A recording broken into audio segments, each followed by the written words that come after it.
ओम नमः शिवाय। हर हर महादेव। आज की वीडियो में आप सुनेंगे फाल्गुन मास महात्म्य के अध्याय 29 की कथा। नंदीश्वर बोले, हे सनंत कुमार जी, अर्जुन भक्ति भावना से गंगा जी के तट पर बैठकर भगवान शिव की आराधना कर रहे थे। शिव मंत्र के जाप से उनका अतुल तेज प्रकाशित हो रहा था। पांडवों को अर्जुन का तेज देखकर विजय में कोई संदेह न रहा। जब अर्जुन तपस्या करने के लिए उनसे दूर गए, तब अर्जुन के वियोग से द्रौपदी और अन्य पांडव बहुत दुखी थे, परंतु उनके मन में अटूट विश्वास था कि शिवजी की भक्ति से उनका निश्चय ही कल्याण होगा। उनके दुख को जानकर एक बार व्यास जी फिर उन्हें समझाने के लिए उनके पास आए। उन्हें देखकर पांडव बहुत प्रसन्न हुए और उनका आतिथ्य सत्कार करने लगे। तब महामुनि व्यास ने उन्हें उपदेश दिया और अनेक कथाएं सुनाई, परंतु पांडवों का दुख दूर न हुआ। एक दिन युधिष्ठिर ने महामुनि व्यास से प्रश्न किया, हे महाप्राज्ञ, जिस प्रकार के दुख और कष्टों को हम भोग रहे हैं, क्या पहले भी किसी को ऐसी परिस्थिति का सामना करना पड़ा है? युधिष्ठिर के इस प्रश्न को सुनकर व्यास मुनि कहने लगे, पांडवों, निश्चय ही तुम्हारे साथ कौरवों ने छल किया है, परंतु अनेकों सिद्ध पुरुषों ने इससे भी अधिक दुखों को हंसते हंसते झेला है। निषद देश के स्वामी नल, सत्यवादी राजा हरिश्चंद्र, श्री रामचंद्र जी ने इन कष्टों को हंसकर झेला है। ये तो सत्पुरुषों का स्वभाव होता है कि विपरीत परिस्थितियों और दुखों से विचलित नहीं होते और सदा सत्य के मार्ग पर ही आगे बढ़ते रहते हैं। मानव को तो दुख झेलने ही पड़ते हैं। बचपन, युवावस्था, वृद्धावस्था, सभी में मनुष्य को दुख और कष्ट प्राप्त होता है। इसलिए अपने मन को मत भटकाओ और सत्य के मार्ग का अनुसरण करो, क्योंकि शिवजी सत्य से प्रसन्न होते हैं। इसलिए सभी मनुष्यों को सत्य के पथ पर चलना चाहिए। दूसरी ओर अर्जुन से इंद्रकील नामक पर्वत के निकट गंगा जी के तट पर महामुनि व्यास के उपदेश के अनुसार शिवलिंग बनाकर उसकी विधि पूर्वक उपासना आरंभ कर दी। अर्जुन प्रतिदिन स्नान करके भक्ति भावना से इंद्रियों को अपने वश में करके भगवान शिव का ध्यान करते। दिन ब दिन उनकी भक्ति भावना और अधिक प्रबल होती जा रही थी। उनकी तपस्या के तेज से जीवों को भय होने लगा था। अर्जुन की तपस्या से दग्ध होकर अनेक देवता देवराज इंद्र के पास गए और उनसे बोले कि देवराज, अर्जुन भगवान शिव की घोर तपस्या कर रहा है और उसके तेज से सभी प्राणी दग्ध हो रहे हैं। अर्जुन की तपस्या के विषय में सुनकर देवराज इंद्र उनकी परीक्षा लेने के लिए उनके पास गए। इंद्र ने ब्राह्मण का रूप धारण किया और अर्जुन के पास जाकर पूछने लगे कि तुम इतनी छोटी उम्र में तपस्या क्यों कर रहे हो? तुम मुक्ति चाहते हो या विजय के लिए तपस्या कर रहे हो? परंतु इंद्र तो मोक्ष के स्थान पर सुख प्रदान करते हैं। इंद्रदेव के वचनों को सुनकर अर्जुन को क्रोध आ गया और वे बोले, हे मुनि, आप यहाँ क्यों पधारे हैं और इस प्रकार के प्रश्नों से मेरी तपस्या में क्यों व्यवधान डाल रहे हैं? मैं शिवजी की आराधना कर रहा हूँ। तब इंद्रदेव ने ब्राह्मण वेश त्याग कर अपने वास्तविक रूप के दर्शन अर्जुन को दिए। इंद्रदेव को अपने सामने पाकर अर्जुन को लज्जा का अनुभव हुआ कि मैंने इंद्र से अपशब्द कहे। उन्होंने देवराज इंद्र से क्षमा याचना की। देवराज इंद्र प्रसन्न होकर बोले, अर्जुन, तुम मांगो, क्या मांगना चाहते हो? मैं निश्चय ही तुम्हारा इच्छित वर तुम्हें दूंगा। देवराज इंद्र के वचन सुनकर अर्जुन बोले, हे देवेंद्र, यदि आप मुझ पर प्रसन्न हैं तो मुझे शत्रु पर विजय का वरदान प्रदान कीजिए। अर्जुन के वर को सुनकर देवेंद्र बोले, अर्जुन, तुम्हारी विजय अवश्य होगी, क्योंकि भगवान शिव के भक्तों पर कभी कोई कष्ट नहीं आता। उनको संसार में किसी का भय नहीं होता। इसलिए तुम इसी प्रकार शांत चित्त और भक्ति भाव से त्रिलोकीनाथ देवाधिदेव महादेव जी की तपस्या करो। उनकी प्रसन्नता से श्रेष्ठ जीवन में और कुछ नहीं है। ये कहकर देवराज वहां से अंतर ध्यान हो गए। तब अर्जुन पुनः शिवलिंग को प्रणाम कर उनकी आराधना करने लगे। सनंत कुमार जी, अर्जुन महामुनि व्यास जी द्वारा बताई गई विधि से शिवजी की उपासना कर रहे थे। काफी समय तक तपस्या करने के पश्चात उनके तप का तेज बढ़ना आरंभ हो गया और उनका तप और रौद्र रूप धारण करता जा रहा था। अर्जुन ने एक पैर पर खड़े होकर सूर्य की ओर देखते हुए पंचाक्षर मंत्र का जाप करना आरंभ कर दिया। उनके तप के प्रभाव से सभी प्राणी, जीव जंतु और देवता दग्ध होने लगे। अर्जुन की इस घोर तपस्या के विषय में दुर्योधन को ज्ञात हुआ। उसके मूक नाम के दैत्य को अर्जुन के पास शूकर का वेश धारण करके भेजा। वे दुष्ट राक्षस अनेक प्रकार की ध्वनि निकालता और वृक्षों को उखाड़ता हुआ अर्जुन के तप के स्थान के निकट पहुंचने लगा। तब अर्जुन का मन एकाएक व्याकुल हो उठा और उन्होंने पलटकर उस कपटी राक्षस को देखा और मन में विचार किया कि जिसे देखकर मेरा मन व्याकुल हो, ये अवश्य ही हमारा शत्रु होता है। ये विचार मन में आते ही अर्जुन को दुर्योधन का छल कपट याद आ गया। अर्जुन ने वहीं बैठे बैठे उस पर बाण चला दिया। उसी समय स्वयं भक्तवत्सल भगवान शिव भी अपने भक्त अर्जुन पर आए संकट को देखकर उनकी रक्षा व परीक्षा हेतु तुरंत वहां आ गए और उन्होंने भी उस बहरूपी राक्षस पर अपना बाण चला दिया। उस समय देवादिदेव महादेव जी ने भील का वेश धारण कर रखा था। उनके शरीर में श्वेत धारियां थी और वे कच्छ बांधे हुए थे। उनके कमर पर तरकस और हाथ में धनुष बाण था और वे उसी शूकर का पीछा कर रहे थे।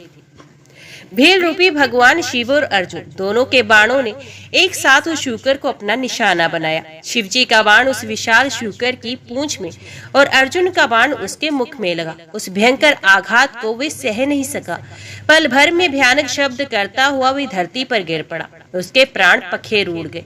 उस समय सब देवता भगवान शिव की जय जयकार करने लगे। शूकर रूपी दैत्य के मारे जाने पर दोनों बहुत प्रसन्न हुए।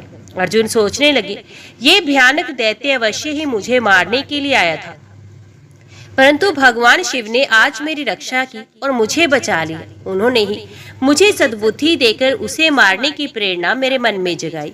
ऐसा विचार मन में आते ही अर्जुन ने भगवान शिव के चरणों में प्रणाम किया और पुण्य भक्ति भाव से शिव स्तुति शुरू कर दी।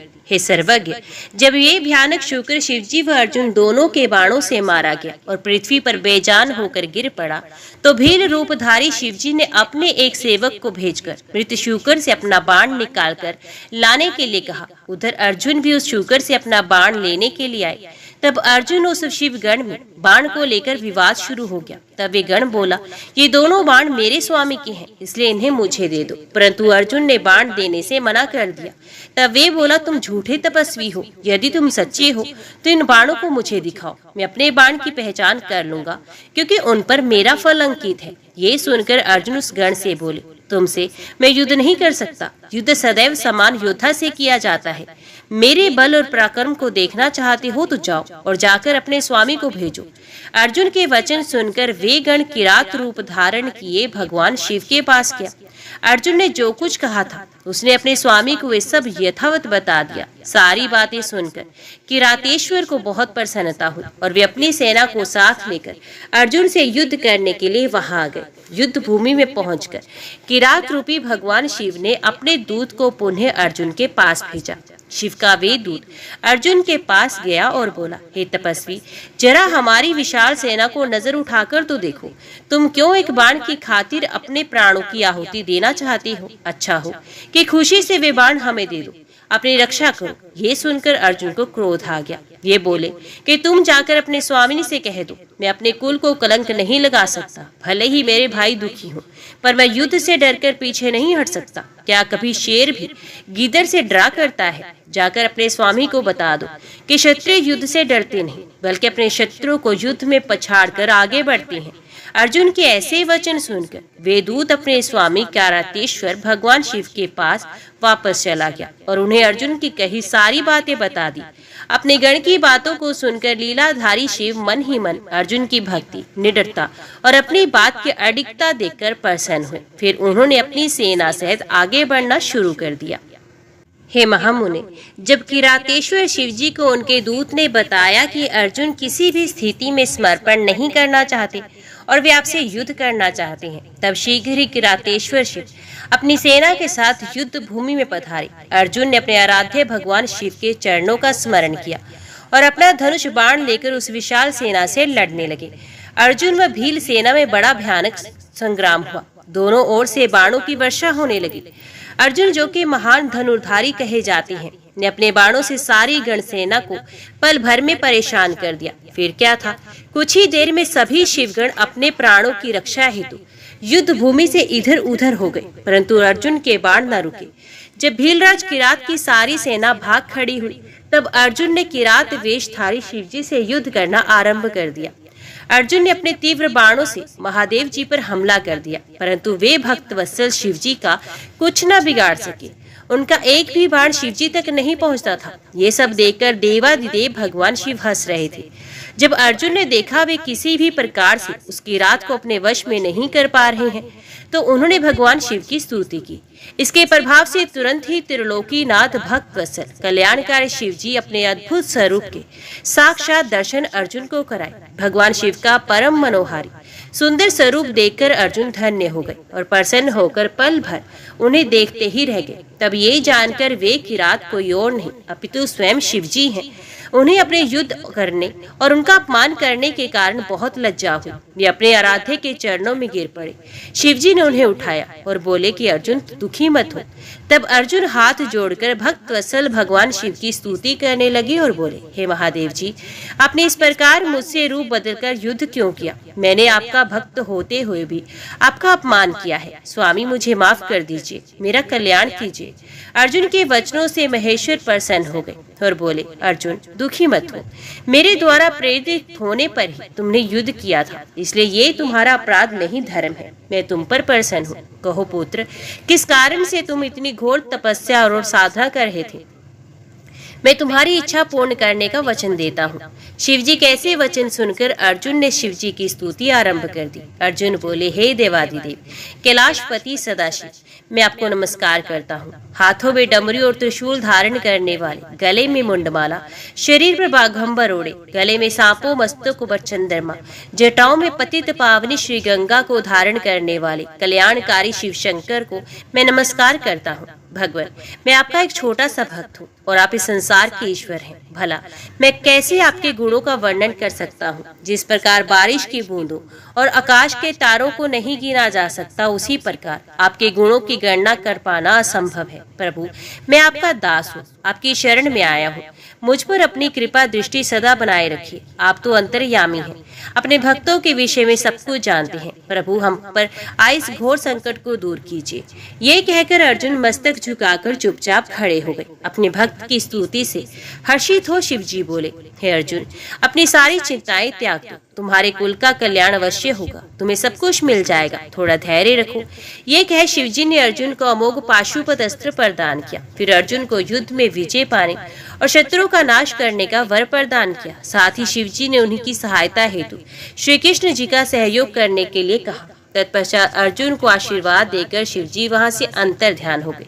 शिवजी के जाने के उपरांत अर्जुन भी प्रसन्नता पूर्वक अपने आश्रम को लौट गए और जाकर अपने भाइयों को अपनी तपस्या, सिद्धि और वर प्राप्ति के बारे में बताया, जिसे जानकर वे बहुत प्रसन्न हुए।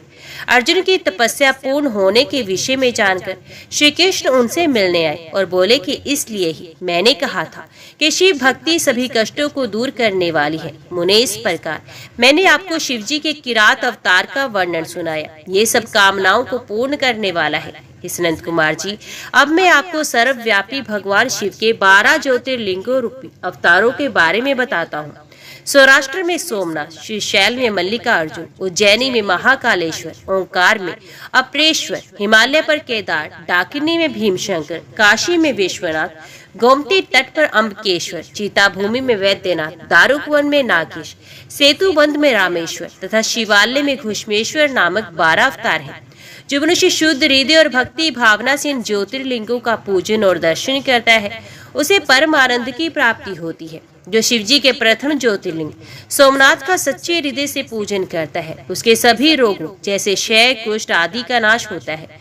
उसके सारे पाप धुल जाते हैं और उसे भक्ति मुक्ति प्राप्त होती है। श्रीशैल में स्थित दूसरे ज्योतिर्लिंग मल्लिकार्जुन के दर्शनों से मनवांछित फल की प्राप्ति होती है तथा सब दुखों का नाश होता है एवं सुख मिलता है।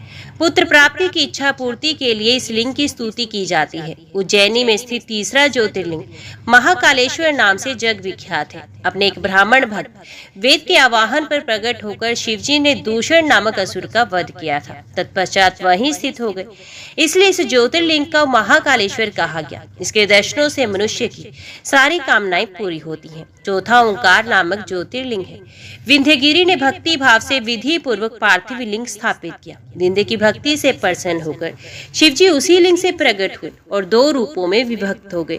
तभी से ओंकारेश्वर नामक लिंग ओंकार और परमेश्वर नामों से प्रसिद्ध हुआ। इसका दर्शन करने से भक्तों की अभिलाषा पूरी होती है।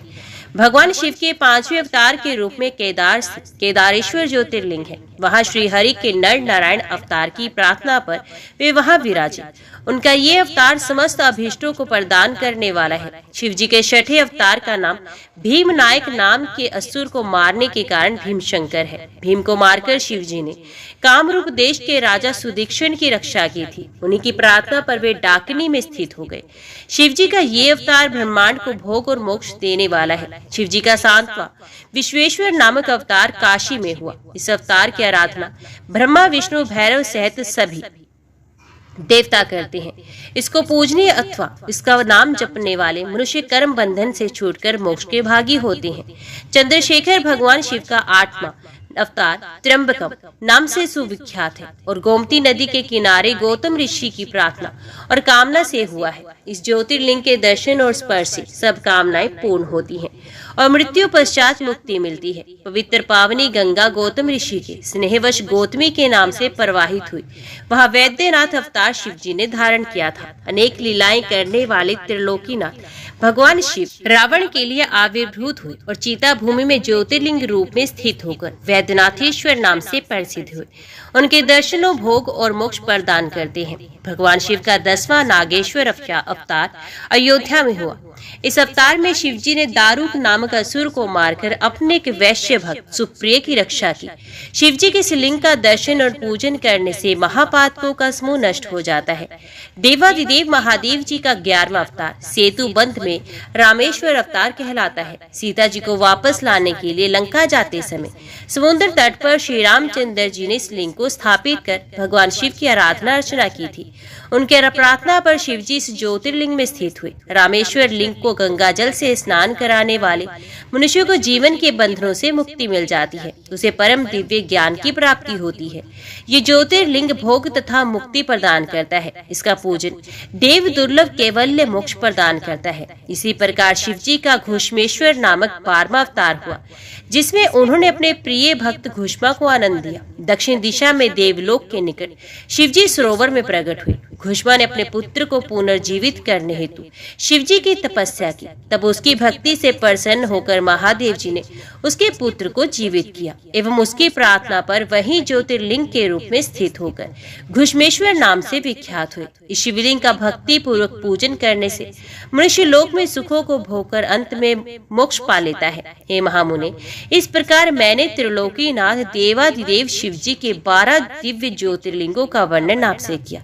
शिवजी के दिव्य 12 अवतारों वाली ज्योतिर्लिंग कथा को जो मनुष्य शांत चित्त और श्रद्धा भाव से पढ़ता या सुनता है, उसे सब पापों से छूटकर भोग व मोक्ष की प्राप्ति होती है। ये 100 अवतारों की शतरुद्र नामक संहिता सब कामनाओं को पूरा करने वाली इस कथा को मन लगाकर पढ़ने या सुनने से सभी लालसाएं और कामनाएं पूर्ण हो जाती हैं और सांसारिक बंधनों से मुक्ति मिल जाती है।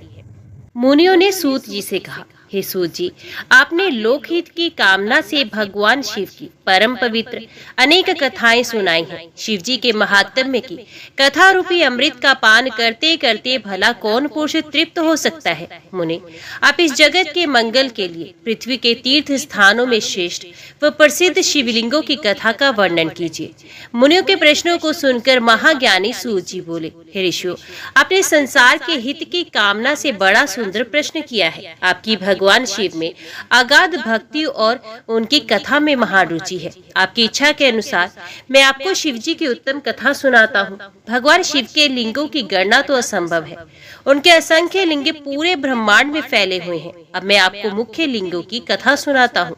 सौराष्ट्र में सोमनाथ जी, श्रीशैल में मल्लिकार्जुन, उज्जैन में महाकालेश्वर, ओंकार जी में परमेश्वर, हिमालय पर्वत पर केदार, डाकिनी देश में भीमशंकर, काशी में विश्वनाथ जी, गोमती नदी के तट पर त्र्यंबकेश्वर, सेतु बंध में रामेश्वर एवं शिवालय में घुष्मेश्वर नामक 12 ज्योतिर्लिंग विद्यमान है। जो मनुष्य प्रातः उठकर इन 12 ज्योतिर्लिंगों का स्मरण कर पूजन व उपासना करता है, उसके से सभी पाप नष्ट हो जाते हैं और सभी कामनाएं एवं मनोरथ सिद्ध हो जाते हैं।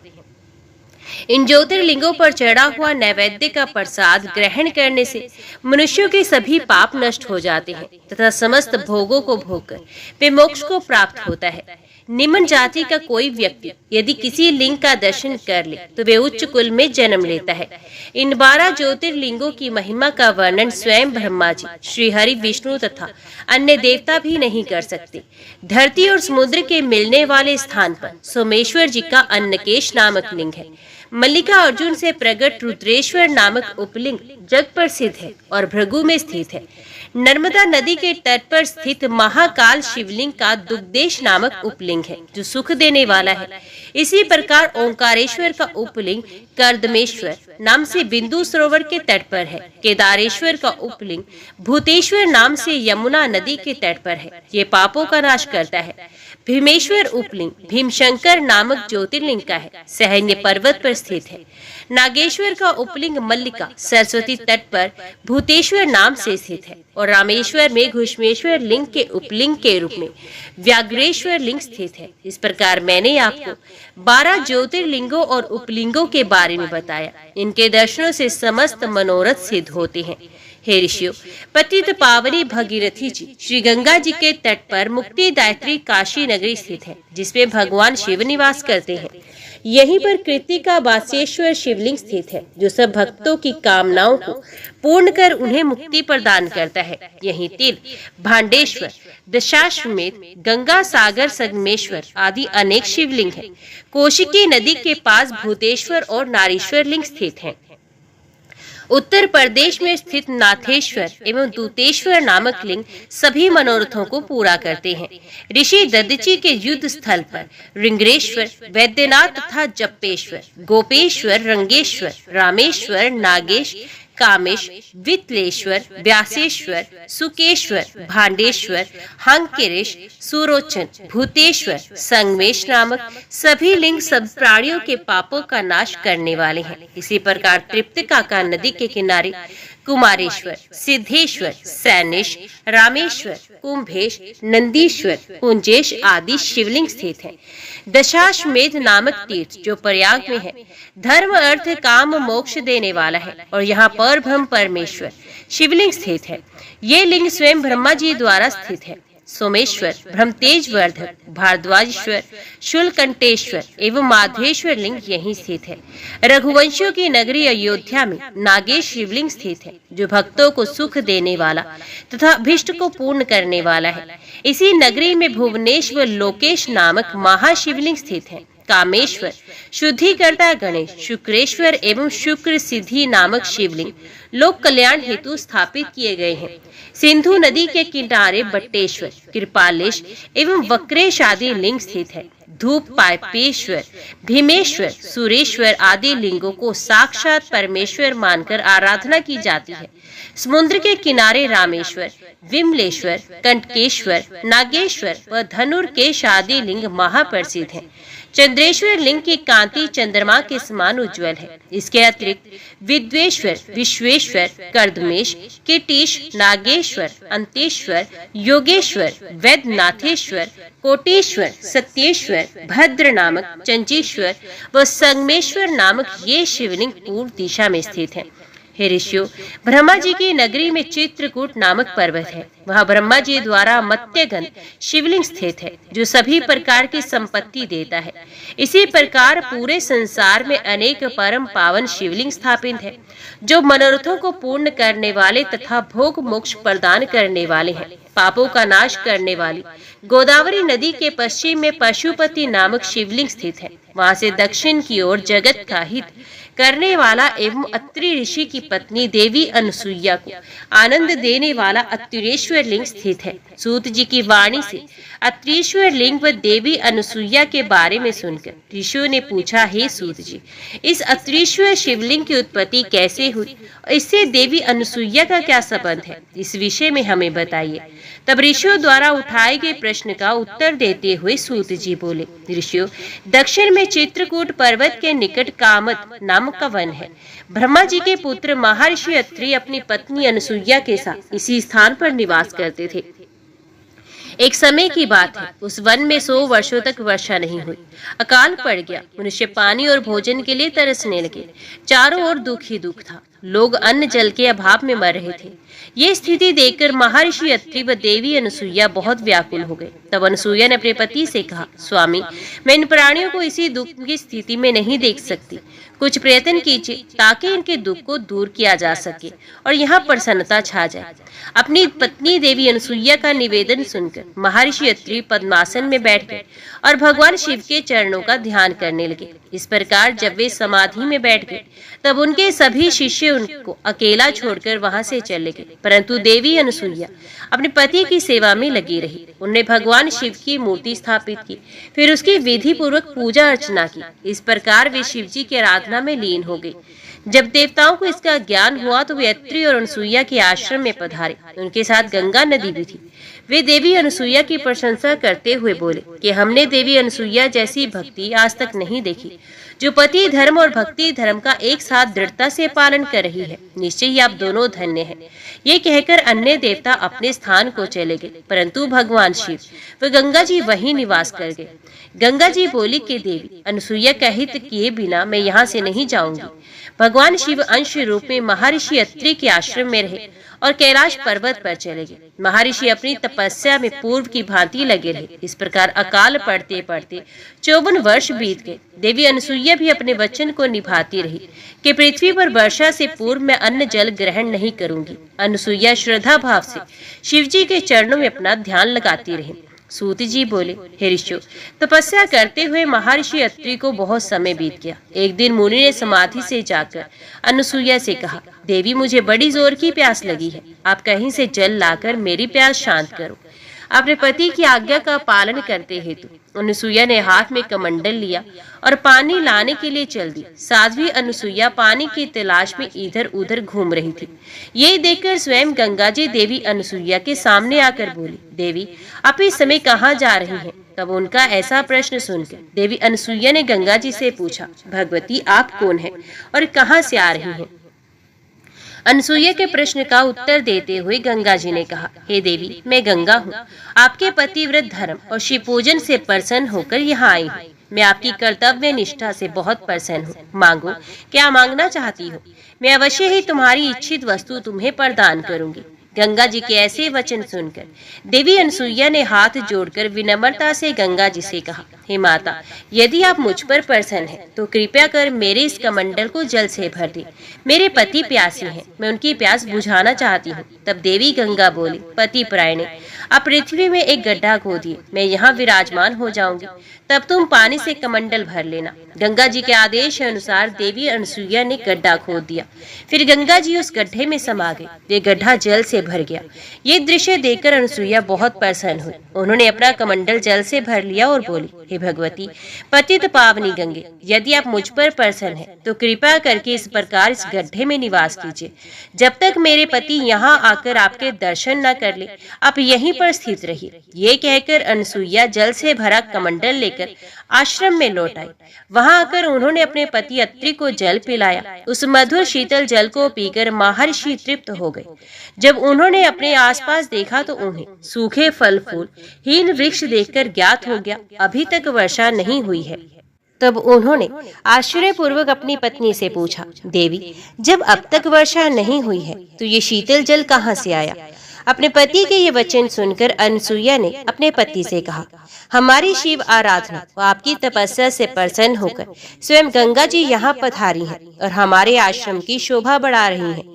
ये बताकर अनसुईया अपने पति को साथ लेकर गंगा जी के पास गई। वहां महर्षि अत्रि ने सप्तनिक श्री गंगा जी की स्तुति करना आरंभ कर दिया। तत्पश्चात गंगा स्नान करके संध्या वंदन किया। तब गंगा जी ने दोनों पति पत्नी से वहां से जाने की आज्ञा मांगी। तब महर्षि अत्रि बोले, हे पतित पावनी गंगा, यदि आप हम पर प्रसन्न है तो कृपा कर सदा के लिए इसी तपोवन में निवास करें। माते यहाँ विराज कर हमें कृतार्थ करें। अनसुईया और महर्षि अत्रि की प्रार्थना सुनकर श्री गंगा जी ने कहा, अनसुईये, यदि तुम 1 वर्ष तक शिव पूजा और पति सेवा का फल मुझे दे दो तो मैं देवताओं और ऋषि मुनियों के हित के लिए यहाँ निवास करूंगी। तब जगत के कल्याण के लिए देवी अनसुईया ने 1 वर्ष की तपस्या का पुण्य गंगा जी को अर्पित कर दिया। ये देखकर त्रिलोकीनाथ भगवान शिव तुरंत उस पार्थिव लिंग से प्रकट हो गए। शिव जी के साक्षात दर्शन पाकर पति पत्नी बहुत प्रसन्न हुए और हाथ जोड़कर शिव जी की स्तुति करने लगे। ये देखकर शिव जी बोले, साध्वी अनसुईया, मैं आपके लोकहित के इस कर्म से बहुत प्रसन्न हूँ। मांगो, क्या मांगना चाहती हो? मैं तुम्हें तुम्हारी इच्छित वस्तु अवश्य प्रदान करूंगा। तब पति पत्नी ने भगवान शिव के दर्शन किए एवं उनका विधि विधान से पूजन किया। भगवान शिव के बार बार पूछने पर अनसुईया एवं महर्षि अत्रि बोले, हे कृपा निधान देवादिदेव भगवान शिव, यदि आप हम पर प्रसन्न हैं तो आप देवी पार्वती सहित यहीं निवास करें, ताकि यहाँ वर्षा हो, अन्न उत्पन्न हो और सभी प्राणियों का कल्याण हो।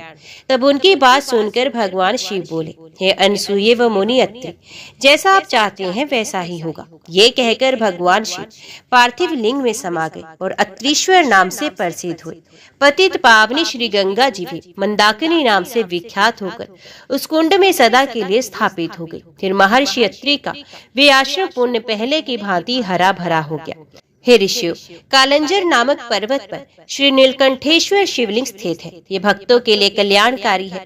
वहीं पर एक सुंदर कुंड है। जो मनुष्य उस कुंड में स्नान करता है उसके सभी पाप नष्ट हो जाते हैं और उसे मुक्ति मिल जाती है। रेवा नदी के किनारे असंख्य लिंग हैं जो अमोघ फल देने वाले हैं। इनकी महिमा अनंत है। मैं आपको भगवान शिव के लिंगों की महिमा के बारे में बताता हूँ। आर्तेश्वर नामक ज्योतिर्लिंग पापों का नाश करने वाला है। यहीं पर परमेश्वर व सिद्धेश्वर नामक लिंग है। रेवा नदी के किनारे रामेश्वर, कुमारेश्वर, पुंडरीश्वर, मंडलेश्वर एवं तीक्ष्णेश्वर नामक शिवलिंग है। इनके दर्शनों से भक्तों के सभी पापों का नाश हो जाता है। नर्मदा नदी के किनारे स्थित धुंधुरेश्वर, शालेश्वर, कुंभेश्वर, सोमेश्वर, नीलकंठेश्वर, मंगलेश्वर व नंदिकेश्वर नामक शिवलिंग सभी कामनाओं को पूरा करने वाले तथा मुक्ति प्रदान करने वाले हैं। ऋषियों ने कहा, हे सूत जी, अब आप हम पर कृपा करें, हमें नंदकेश्वर लिंग की महिमा के बारे में बताइए। ऋषियों का अनुरोध मानकर सूत जी ने नंदकेश लिंग की महिमा के विषय में बताना शुरू किया। सूत जी बोले, रेवा नदी के किनारे कर्णिका नामक नगरी है। उस नगरी में एक ब्राह्मण अपनी पत्नी और 2 पुत्रों के साथ रहते थे। जब वे वृद्ध हो गए तब ब्राह्मण अपने परिवार को वहीं छोड़कर स्वयं शिव नगरी काशी चले गए। कुछ समय पश्चात वहां पर उनकी मृत्यु हो गई। जब ब्राह्मणी और उसके पुत्रों को इसकी सूचना मिली तो उन्होंने काशी जाकर ब्राह्मण की अंत्येष्टि एवं अन्य संस्कार किए। तत्पश्चात वे वापस घर लौट गए। कुछ समय बाद ब्राह्मणी का भी अंत समय निकट आ गया। वे बीमार रहने लगी। तब उसने अपने पुत्रों को बुलाकर उन्हें अपनी अंतिम इच्छा बताई। ब्राह्मणी बोली, पुत्रों, मेरी मृत्यु के पश्चात मेरी अस्थियों को गंगा जी में प्रवाहित करना तथा मेरा पिंडदान एवं श्राद्ध काशी में ही करना। पुत्रों ने उनकी इच्छा पूरी करने का वचन दिया। जैसे ही बड़ा पुत्र सुवाद माता के लिए पानी लेने गया, उसने प्राण त्याग दिया। अपनी माता की आखिरी इच्छा पूर्ण करने हेतु सुवाद ने उसके अस्थियों को काशी ले जाने का निश्चय किया। उसे 20 योजन का मार्ग तय करना था। रास्ते में ही रात घिर गई। तब सुवाद एक ब्राह्मण के यहाँ रात गुजारने का फैसला किया। उस ब्राह्मण के घर रुककर सुवाद भगवान शिव का पूजन करने के पश्चात वहीं पर विश्राम करने लगा। तभी वहां उसे एक अद्भुत बात दिखाई दी। हे ऋषियों, जिस ब्राह्मण के घर में सुवाद ठहरा था वे सुबह शाम दोनों समय अपनी गायों का दूध निकाला करता था। आज भी उसने अपनी स्त्री से कहा कि बर्तन दे दो, मैं दूध निकालता हूँ। तब उसकी पत्नी ने दूध का पात्र दे दिया और बछड़े को खोलकर गाय के पास भेज दिया। परंतु बछड़े ने जैसे ही थोड़ा सा दूध पिया, उसे तुरंत गाय के पास से हटा दिया गया। माँ के पास से हटा देने पर बछड़ा उछलने लगा, जिसे ब्राह्मण के पैर में ठोकर लगी। क्रोधित होकर ब्राह्मण ने बछड़े को बहुत पीटा और गाय का दूध निकाल लिया। गाय दुखी होकर रोने लगी और अपने बच्चे को दूध भी नहीं पिला सकती थी। मैं अपने बच्चों को पीटते हुए देखती रही, परंतु उसकी कोई मदद नहीं कर सकी। तब बछड़ा अपनी माता को समझाने लगा, माता तुम धैर्य रखो, जो जैसा करता है वह उसी का फल भोगता है। अपने बछड़े की ज्ञान भरी बातें सुनकर गाय बोली, मैं जानती हूँ कि तुम सही कह रहे हो, परंतु अपने पुत्र की दुर्दशा मुझसे देखी नहीं जाती। मुझे उस ब्राह्मण को दंड देना ही होगा, क्योंकि यदि मैं कुछ नहीं करूंगी तो यही सब बार बार होगा। तब बछड़ा अपनी माता से बोला, माँ, यदि आप ब्राह्मण को मारोगी तो आपको ब्रह्महत्या का पाप लगेगा। अपने पुत्र की ऐसी बातें सुनकर गाय ने कहा, पुत्र, तुम ठीक कह रहे हो, परंतु गाय को सताने का दंड ब्राह्मण को अवश्य मिलना चाहिए। बाकी रही ब्रह्महत्या, उसके पाप को मिटाने का उपाय मैं जानती हूँ। ये कहकर गाय चुप हो गई।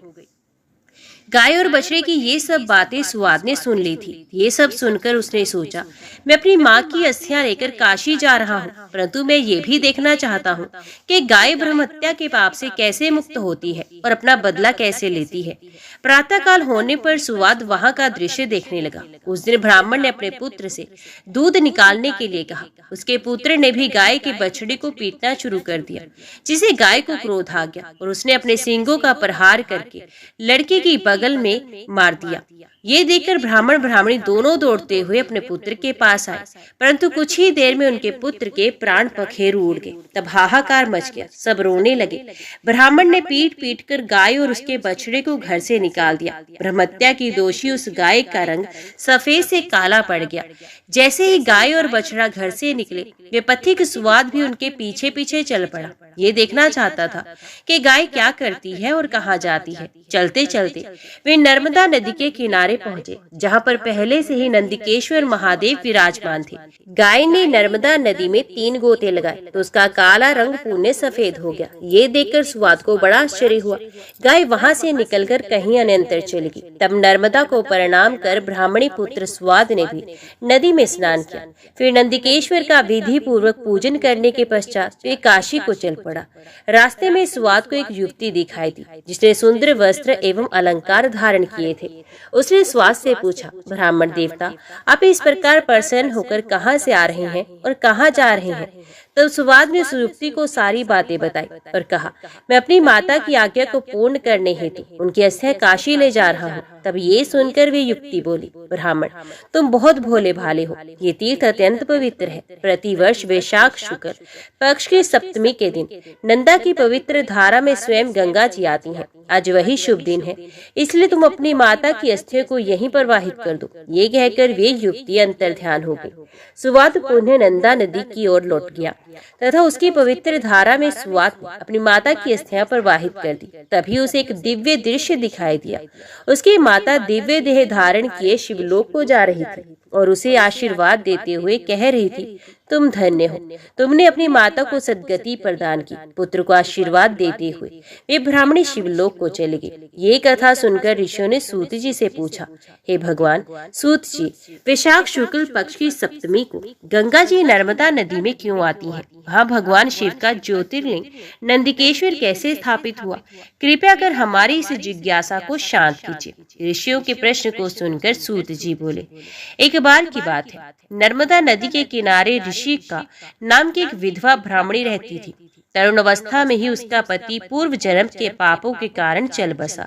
तभी से ऋषि का भगवान शिव के चरणों का ध्यान करने लगी तथा उसने अपना सारा जीवन शिव जी के पूजन, ध्यान और व्रत में लगा दिया। उसने एक पार्थिव लिंग स्थापित किया और महादेव जी की कठोर तपस्या करना शुरू कर दिया।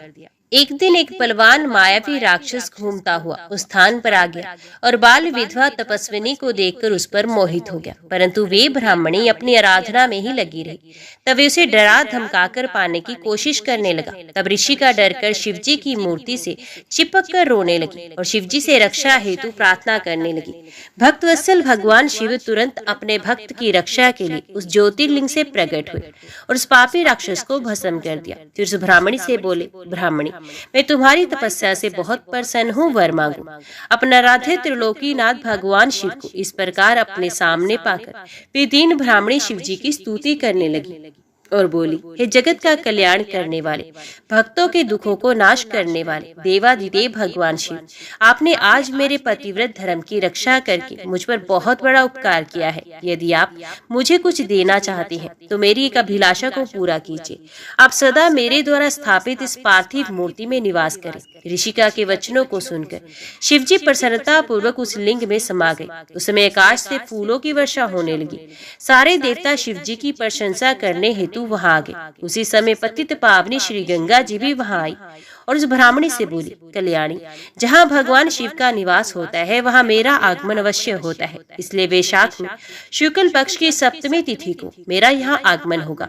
ऋषियों, उसी दिन से उस पार्थिव लिंग का नाम नंदिकेश्वर हुआ और उसमें भगवान शिव का वास हुआ और गंगा जी भी प्रत्येक वैशाख शुक्ल पक्ष सप्तमी को वहां आने लगी। ये दिव्य तीर्थ पापों का निवारण करने वाला है। इस पवित्र कुंड में स्नान करने से सभी पाप नष्ट हो जाते हैं और मनुष्य को शिवपद की प्राप्ति होती है।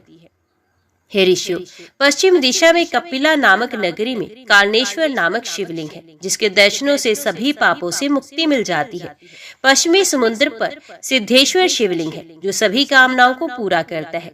इसी स्थान पर बहुत से तीर्थ स्थल है। समुद्र के किनारे गोकर्ण नामक सरोवर है। इसमें स्नान करने से ब्रह्महत्या के पाप से भी मुक्ति मिलती है।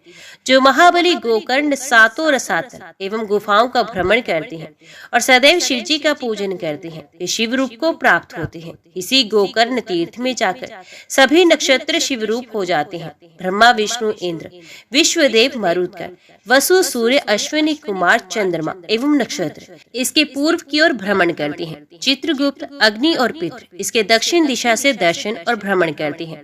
वरुण देव गंगा, सिंधु और नर्मदा आदि नदियों के साथ पश्चिम की ओर इसका दर्शन व भ्रमण करते हैं।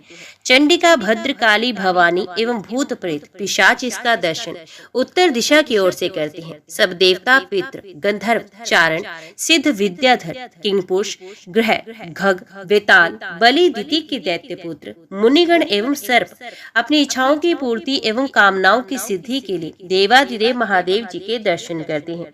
यहाँ उपस्थित भगवान सदाशिव की मूर्ति साक्षात मोक्ष प्रदान करती है। माघ माह के कृष्ण पक्ष की चतुर्दशी पर महाबल सदाशिव का पूजन आराधन किया जाता है। इस परम पवित्र प्रतिमा के पूजन से एक चंडालिनी भी अपने पापों से मुक्त हो गई थी और उसे अंत में परम पवित्र शिवलोक की प्राप्ति हुई थी। हे ऋषियों, अब आपको उस चंडालिनी की कथा सुनाता हूँ। वे चंडालिनी पूर्व जन्म में एक ब्राह्मण कन्या थी। विवाह योग्य होने पर उसके पिता ने उसका विवाह एक ब्राह्मण युवक से कर दिया। विवाह होने के पश्चात वे भोग विलास में डूब विलास के कारण उसका पति बीमार होकर मृत्यु को प्राप्त हो गया, परंतु उसकी भोग की लालसा पूर्ववत ही रही। अब वो स्वतंत्र थी। अपनी इच्छाओं को पूरा करने हेतु वे वैश्या बन गई। तब उसके परिवार वालों ने उसे घर से निकाल दिया और उसे जंगल में छोड़ दिया।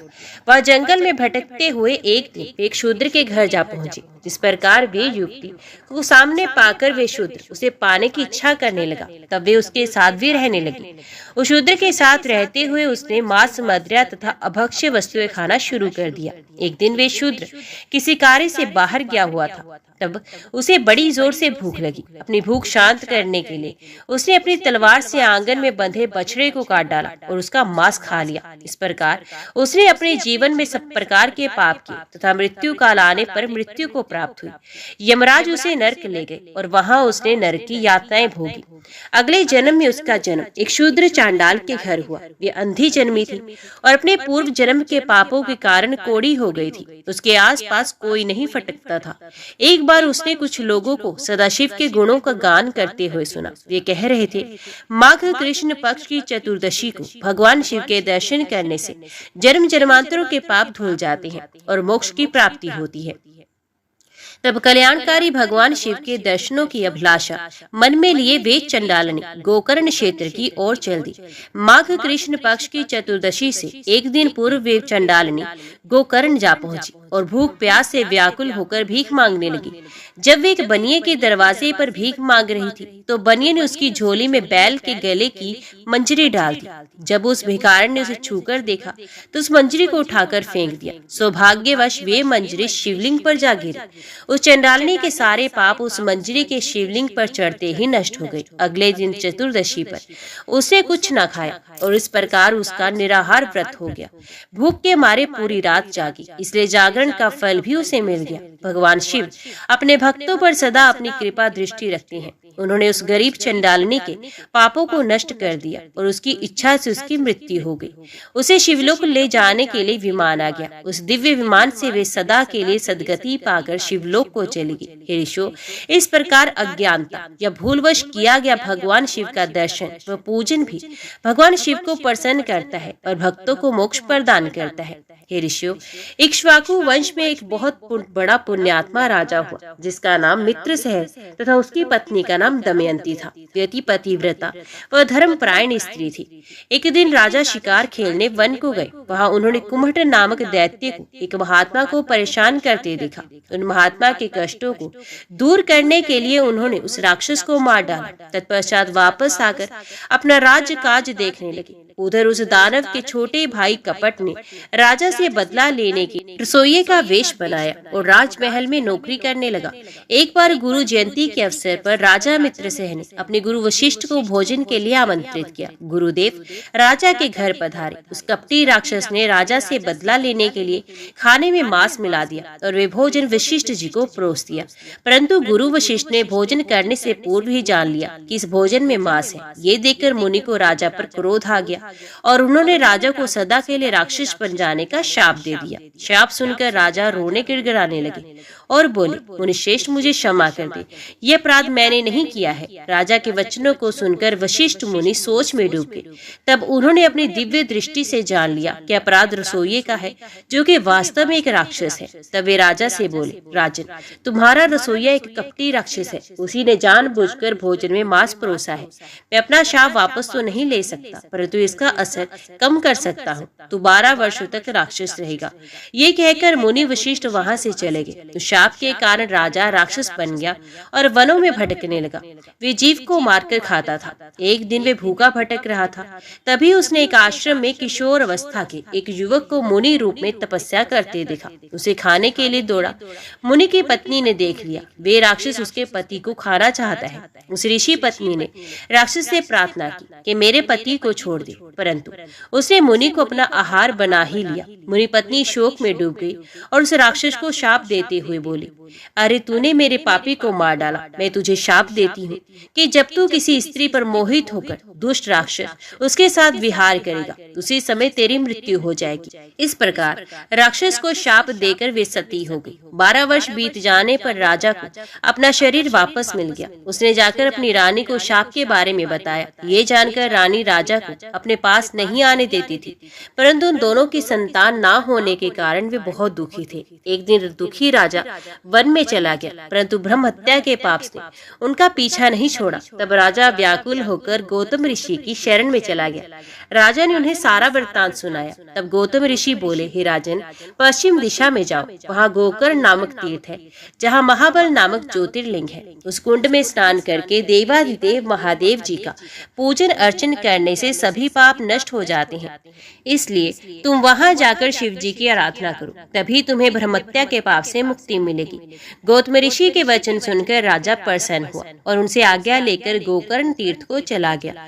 वहां उसने कुंड में स्नान करके भगवान शिव का पूजन और आराधना आरंभ कर दी, जिसके फलस्वरूप राजा को ब्रह्महत्या के पाप से मुक्ति मिल गई। हे ऋषियों, देवाधिदेव कल्याणकारी भगवान शिव का गोकर्ण नामक एक और तीर्थ है जो कि उत्तर दिशा में स्थित है। ये महान ज्योतिर्लिंग संपूर्ण पापों का नाश करने वाला है। ये गोकर्ण क्षेत्र महापवित्र है।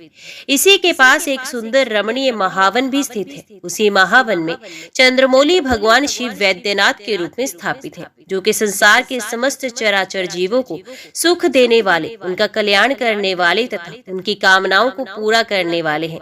उनकी महिमा अद्भुत और अद्वितीय है। यहीं पर ऋषि नामक एक सुंदर मनोरम तीर्थ स्थल है। इसी स्थान पर महर्षि दधीचि द्वारा स्थापित दधितेश्वर नामक ज्योतिर्लिंग है। इस पवित्र स्थान पर आने वाले श्रद्धालु जब तीर्थ में स्नान करने के पश्चात भगवान शिव का विधि विधान से पूजन करते हैं तो उनकी सभी कामनाओं को कल्याणकारी भक्त वत्सल शिव अवश्य पूरा करते हैं। तीर्थ में स्नान करने के पश्चात शिव जी के ज्योतिर्लिंग का दर्शन करने से सभी पाप नष्ट होते हैं तथा सभी तरह के भोग और मोक्ष मिल जाते हैं। इसी प्रकार नैमिष नामक परम पावन तीर्थ है। यहीं पर ऋषियों द्वारा स्थापित ऋषिश्वर ज्योतिर्लिंग स्थित है। इस पवित्र लिंग का श्रद्धा पूर्वक दर्शन करने से भक्तों के सभी दुखों और क्लेशों का नाश होता है। अंत समय आने पर वे सभी सुखों को भोगकर स्वर्ग को जाते हैं। हरण नामक क्षेत्र में अथापह नामक शिवलिंग है। इसके दर्शनों से करोड़ों हत्याओं के पाप से मुक्ति मिल जाती है। देवप्रयाग में ललितेश्वर नामक ज्योतिर्लिंग स्थित है, जो कि अपने भक्तों की मनोकामनाओं को पूर्ण करने वाला है। नेपाल में पशुपति नामक ज्योतिर्लिंग स्थित है, जो कि अभीष्ट फल देने वाला है। इसके पास ही मुक्तिनाथ नामक शिवलिंग स्थित है। ये मुक्तिनाथ शिवलिंग भोग और मोक्ष प्रदान करता है। इस प्रकार भगवान शिव के उत्तम ज्योतिर्लिंग पृथ्वी पर सभी जगह स्थित हैं और अपने भक्तों की रक्षा एवं कल्याण करती हैं। ऋषि गण सूत जी से पूछने लगे, हे सूत जी, आपने हम पर कृपा करके हमें त्रिलोकीनाथ कल्याणकारी भगवान शिव के दिव्य ज्योतिर्लिंग के संबंध में बताया। अब हमें जगत माता शिवप्रिया देवी पार्वती जी की वाण रूप कहे जाने का कारण भी बताइए। ऋषियों का प्रश्न का उत्तर देते हुए सूत जी बोले, हे ऋषिगणों, प्राचीन काल से ही दारुक नाम का एक वन है। वहीं पर त्रिलोकीनाथ भगवान शिव का शिवालय स्थित है। भगवान शिव के भक्त ऋषि मुनि प्रतिदिन सुबह दोपहर शाम वहां आकर अपने आराध्य महादेव जी का पूजन, स्तोत्र पाठ एवं प्रार्थना करते हैं। एक दिन ऋषिगण दारुक वन में समिधा लेने के लिए गए थे। तब भगवान शिव ने उनकी परीक्षा लेनी चाहिए। वे विकराल रूप धारण किए नग्न अवस्था में वहां पहुंचे। वहां ऋषि पत्नियां थी। उसी समय ऋषिगण भी लौट आए। जब उन्होंने विकराल रूप धारण किए शिव जी को वहां देखा, क्रोधित होकर बोले, तू कौन है जो यहाँ हमारी स्त्रियों के सामने इस प्रकार नग्न रूप में उनका आचरण दूषित कर रहा है? ये तुमने अनुचित कार्य किया है, इसलिए तुम्हें इसकी सजा अवश्य मिलेगी। तुम्हारा लिंग पृथ्वी पर गिर पड़ेगा। ऋषियों के कथन अनुसार शिवजी का लिंग जैसे ही पृथ्वी पर गिरा, चारों ओर अग्नि प्रज्वलित हो गई, जिसे सभी जीव जंतु पीड़ित होने लगे। ये देखकर ऋषिगण घबरा गए। वे ब्रह्मा जी के पास गए, उन्हें सारी बात बताई। ब्रह्मा जी ने दिव्य दृष्टि से सब जान लिया। तब वे बोले, हे ऋषियों, तुमने अपने घर अतिथि के रूप में पधारे भगवान शिव का अपमान किया है और उनके प्रति बुरे वचन कहे हैं। इसलिए जब तक ये शिवलिंग एक स्थान पर स्थिर नहीं होगा, इस प्रकार का उपद्रव होता रहेगा। इस प्रकार का हित करने के लिए आप जगदम्बा पार्वती की आराधना करें। वे योनि रूप धारण करके तथा शिवजी प्रसन्न होकर वही स्थिर हो जाएंगे। शास्त्रों के अनुसार अष्टदल की रचना करने के पश्चात उस पर घट स्थापना करें, फिर उसमें दुर्वा तथा पानी भरें। तत्पश्चात शत्रुद्र मंत्रों का पाठ करते हुए उस घट के जल से भगवान शिव के लिंग को स्नान कराओ। फिर देवी पार्वती को बाण रूप में स्थापित करके उसी पर सदाशिव के ज्योतिर्लिंग की स्थापना करो। शिवलिंग की स्थापना करने के पश्चात धूप दीप चंदन पुष्प नैवेद्य आदि से पूजन करो। फिर शिवलिंग को श्रद्धा भाव से प्रणाम कर उनके स्तोत्र का पाठ और स्तुति करो। ब्रह्मा जी के वचन सुनकर ऋषि गणों को सही मार्ग मिल गया। उन्होंने ब्रह्मा जी से आज्ञा ली और पुनः अपने स्थान पर वापस आकर बताई गई विधि से देवी पार्वती और भगवान शिव की आराधना की। पूजन से प्रसन्न होकर देवी पार्वती जी योनि रूप में स्थित हुई। तब ऋषियों ने वहां ज्योतिर्लिंग स्थापित किया। ज्योतिर्लिंग की स्थापना से सारे संसार में शांति होगी। ये ज्योतिर्लिंग संसार में हाटकेश्वर नाम से प्रसिद्ध हुआ। इस ज्योतिर्लिंग की आराधना से लोक व परलोक में सभी सुखों की प्राप्ति होती है। ओम नमः शिवाय। हर हर महादेव।